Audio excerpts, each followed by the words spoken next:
Hi, today we are very happy to have Mr. Peter Wok to join us to have a conversation and dialogue about lots of issues.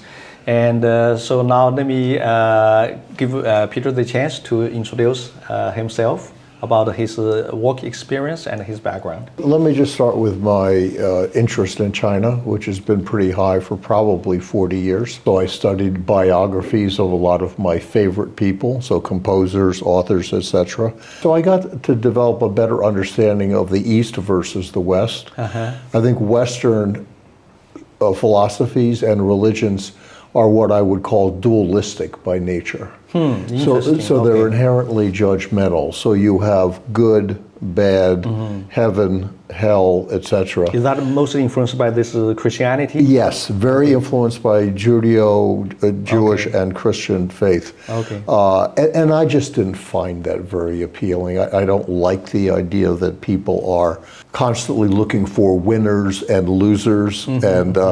So when I studied the Eastern religions, and I started with Buddhism and Hinduism, I like very much the idea of harmony and balance. So I just said, I'm just basically an Easterner in a Western body. When I hit 60, I told my assistant I wanted to go to China every 6 to 8 weeks for a week. So when was that? Which year? That started probably 15 years ago. But I made over 80 trips to China because my field at McKinsey was insurance. So I was advising large insurance companies around the world. So around the early 2000.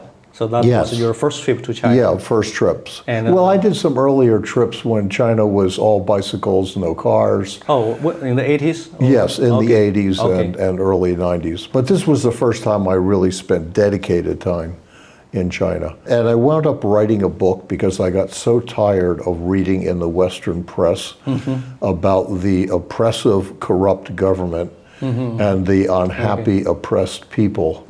And I said to myself, I've made over 80 trips. How come I've never met any of these unhappy, oppressed people? But you travel to both the cities and the rural areas? Yeah, but I'd say probably 75% would have been big cities. Big cities, most of the other time I was here for pleasure with my family, with my kids, and yeah. So, but I developed a pretty good feel for China overall.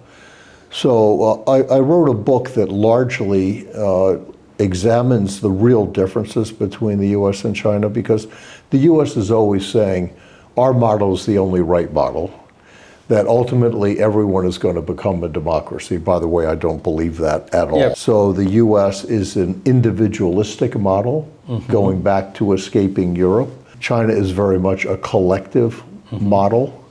US has a relatively, they don't like to hear these words, a relatively weak government by design.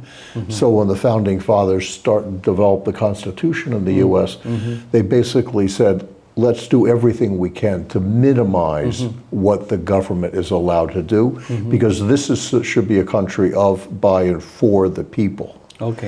And China, on the other hand, had a very strong central government, has going back thousands of years. It's always had that. In part, I think, because people need to come together to protect against the invasions from the north. And then also the number of catastrophes, weather catastrophes, that required people to come together to kind of rebuild. So the model was very much... So the U.S. seems to have a natural national border, so it's much safer. Yes, totally. China Yeah, we had no equivalence. I mean, when settlers arrived in the U.S., the country was basically owned by Indians, who were relatively unsophisticated, and the U.S. in a not very nice way basically but it seems forced them out. The U.S. president, in the time of emergency, for example, perhaps also has a lot of power. Yes. And the Congress can also, set up new laws to overrule, the old ones, in a time of emergency, maybe. So that makes the U.S. quite flexible in dealing with crisis, and also during peaceful time, maybe governments try to minimize the size. But there is one very significant difference is the best and the brightest young people in the U.S. almost always go into business. Go to business. They do not go into government. They view as the government. Law and the medical field. Yeah. Because that's where you make make a lot of money. Make a lot of money. Okay. Exactly. Okay. And the best and the brightest, going back to the Mandarin tradition in China, generally went into public service and government. Right, yes. But the net effect is, if I think about the people I've met in the Chinese government, they are highly educated. They tend to be pretty worldly and have had jobs in different sectors. But how would you compare this kind of U.S. system with European countries?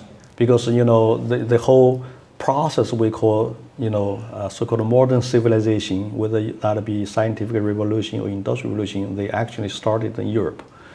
But how the European countries' political system differ from the U.S. or they're similar? They're similar in the sense that they're both democracies.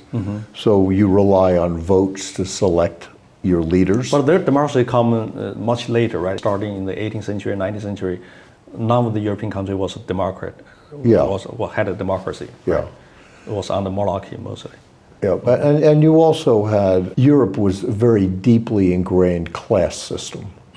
Whereas the U.S. from the very beginning was not a class system. I mean, the purpose was equal opportunity for everyone because they were escaping Europe, which was a class system. Right. But I think the economies evolved in fairly similar ways. I think the difference in the U.S. is the U.S. relied very much on immigration for creativity. So a lot of the great inventions, discoveries, they came out of America, really can be traced back to Europeans who emigrated to the United States, frequently because they wanted to escape oppression. Seems from the Chinese point of view, when I talk to lots of Chinese, whether they're from different background, when they talk about the U.S., it seems they have a much bigger picture in their mind. They talk about the West, and they know that the rise of the West started in Europe. So therefore, they like to compare what's the major difference between Europe and China. Then starting from there, they move to what's the major difference between U.S. and China. So therefore, I would like to know from your point of view, if you compare Europe with China and compare Europe with the U.S., what kind of major difference in terms of whether that be political system or institutions or some other background you see? The contrast between U.S. and China seems much striking larger. But if you compare Europe and China, especially in the 16th, 17th, 18th, 19th century when Europe rose up, maybe the difference was different, or different type of difference. How would you see that? Well, I mean, obviously there wasn't that much interaction between the Europeans and China until the Opium Wars in the 19th century. And I think, especially Great Britain, which kind of took the lead, I think that created a pretty high level of tension between China and the Europeans. I think the Americans played a role in the Opium Wars, but it wasn't a dramatic role. And I think I'd say the Europeans in general were more aggressive. Also, they seems their government had more centralized power. To facilitate industrialization, that's why First World War, Second World War took place among those European countries. Well, I think, to me, the main thing that happened in the 19th century is that China missed the Industrial Revolution. That's a very interesting point. So you had the Qing dynasty run by the Manchus, where frankly you have examples like Empress Cixi, who spent the treasury on rebuilding the Summer Palace as opposed to the Navy, which is what it was meant for.